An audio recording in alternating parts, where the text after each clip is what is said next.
Chapter 4. The Welcome Home Gift from Hell. Nothing says welcome home like a type 2 ankle sprain that keeps you on crutches for a month, but sometimes that's what the universe shows up with at your housewarming party. The ink was still drying on the HUD when disaster struck. I've always been sort of a do-it-yourselfer. My friends find it mildly annoying. My mother sighs, but is secretly proud. Come on, where do you think I learned it? My boyfriend finds it obnoxious. As I troop about the house, putting things away, I remind myself now and again to drink some water, maybe eat something, but mostly I'm just unpacking. After 12 hours, my boyfriend is staring at me like it's making him tired just watching me. "Hey," he says in that cheerful tone you use on a horse or a dog that's overly worked up. "You want to sit down and watch TV with me?" "No," I manage to breathe from behind a teetering stack of games in my arms.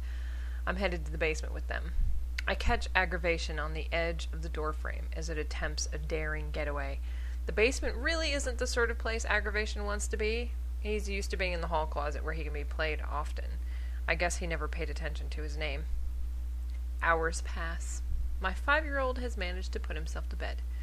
My boyfriend has managed to do the same. The house is quiet, but for the pitter-patter of my size 11 feet going up and down the basement stairs. 3 steps from the bottom is a stair missing the last 2 inches of its length. I've been cautious of it, but that was before midnight.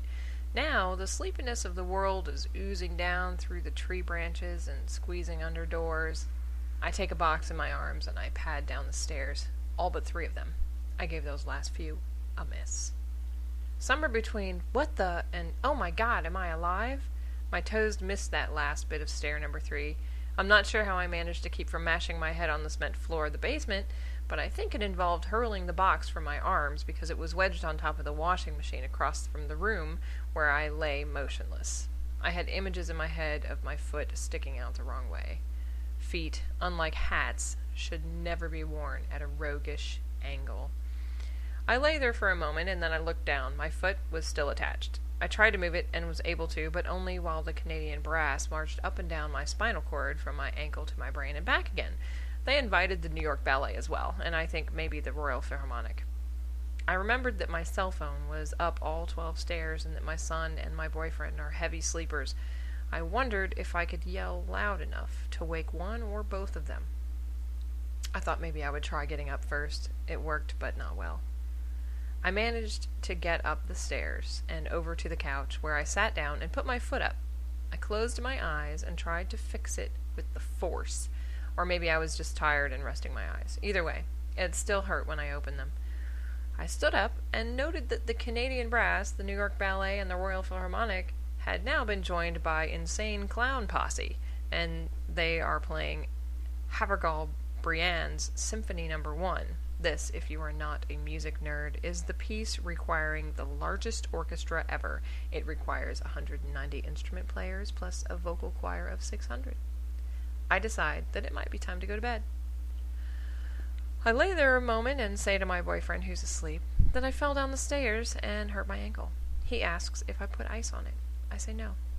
He asks if I have taken something for the pain. I say no. I try to convey that it really hurts. Well, if it were me, I'd put ice on it and take something for the swelling. I stifle the urge to either cry or punch him or both, and instead say, "I know, but it hurts too much to walk." After a few moments, he says rather put out, "Well, I guess I better get up and get them for you, or you probably won't talk to me again." Well, yes. Luckily, I'm in too much pain to hit him with the cricket bat he keeps by the side of his bed to bash the ghosts with. That's another story. There's no ice, so it's a bag of peas, a glass of water, and an anti-inflammatory. After that, the blissful sleep of the new homeowner.